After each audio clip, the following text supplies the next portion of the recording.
JMM के लोगों पर दबिश बढ़ती जा रही है, वहीं भाजपा के लोग इस पर चुटकियां ले रहे हैं। पंकज मिश्रा के विरुद्ध ईडी ने कार्रवाई करनी शुरू कर दी है। बरहेट विधायक हेमंत सोरेन की प्रतिनिधि पंकज मिश्रा के खिलाफ ईडी ने प्राथमिकी दर्ज की है, जिसके बाद गोड्डा से भाजपा सांसद निशिकांत दुबे ने चुटकी लेते हुए ट्वीट किया है, भाग पंकज भाग।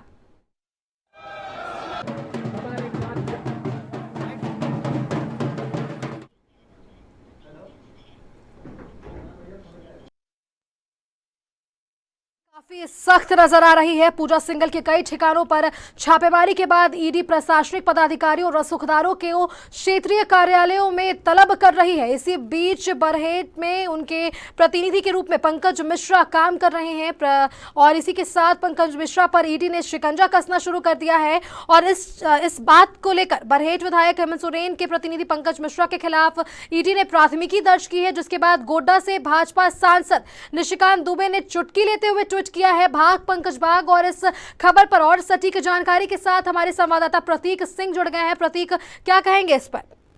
बिल्कुल सुष्मिता, आपने सही कहा कि पिछले एक महीने से अगर देखा जाए, जब से पूजा सिंघल पे ईडी ने शिकंजा कसा है, तो कई रसूखदार लोग ईडी के शिकंजे में आ रहे हैं। और यही वजह है कि जो कई नामी चेहरे हैं या फिर कई अधिकारी जो डीएमओ कहे जाते हैं, आज इन तलब किए जा रहे हैं। दर्जनों डीएमओ अधिकारियों से तलब की गई है। अब जो है ईडी की नजर, अब जिस तरह से पंकज मिश्रा की बात आपने की, तो सीएम के करीबी जितने लोग हैं उन पे भी जा रही है। और यह कयास लगाया जा रहा है कि जल्द ही पंकज मिश्रा समेत कई लोगों को ईडी तलब करेगी और पूछताछ करेगी। और खास बात यह है कि प्रेम प्रकाश के बारे में भी यह कहा जाता है कि पिछली सरकार में भी वो सरकार के काफी करीबी थे और वर्तमान सरकार में भी ट्रांसफर पोस्टिंग का जो धंधा हुआ करता था वो सभी इन्हीं लोगों के बिचौलियों के द्वारा हुआ करता था। तो यह कहा जा सकता है कि बिचौलियों पे सामत आना तय है।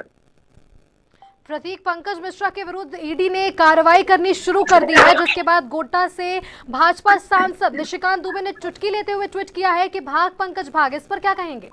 बिल्कुल, आप आए दिन निशिकांत दुबे जो है नए नए ट्वीट करते हैं और उनके ट्वीट में काफी दम भी रहती है। तो जाहिर सी बात है, जो केंद्र में उनकी सरकार है तो उनको कुछ खास जानकारी भी जैसा कि सत्ता पक्ष है उनका कहना है कि पंकज मिश्रा को केंद्र सरकार के द्वारा ही पहले कुछ बतला दिया जाता है और एक दिन पहले ही पंकज मिश्रा ट्वीट करते हैं।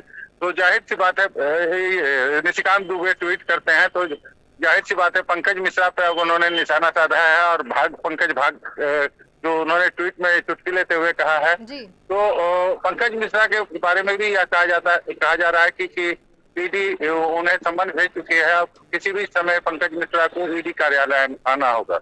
जी प्रतीक, तमाम सटीक जानकारी के लिए आपका बहुत बहुत धन्यवाद। तो आपको बता दें कि इन दिनों ईडी काफी सख्त नजर आ रही है। पूजा सिंघल के कई ठिकानों पर छापेमारी के बाद ईडी प्रशासनिक पदाधिकारियों और रसूखदारों को क्षेत्रीय कार्यालय तलब कर रही है। इनमें से कई लोग मुख्यमंत्री हेमंत सोरेन के करीबी हैं। मुख्यमंत्री हेमंत सोरेन साहिबगंज जिले के बरहेट से विधायक हैं। बरहेट में उनके प्रतिनिधि के रूप में पंकज मिश्रा काम कर रहे हैं। जेएम के लोगों पर दबिश बढ़ती जा रही है, वहीं भाजपा के लोग इस पर चुटकियां ले रहे हैं। पंकज मिश्रा के विरुद्ध ईडी ने कार्रवाई करनी शुरू कर दी है। बरहेट विधायक हेमंत सोरेन के प्रतिनिधि पंकज मिश्रा के खिलाफ ईडी ने प्राथमिकी दर्ज की है, जिसके बाद गोड्डा से भाजपा सांसद निशिकांत दुबे ने चुटकी लेते हुए ट्वीट किया है, भाग पंकज भाग।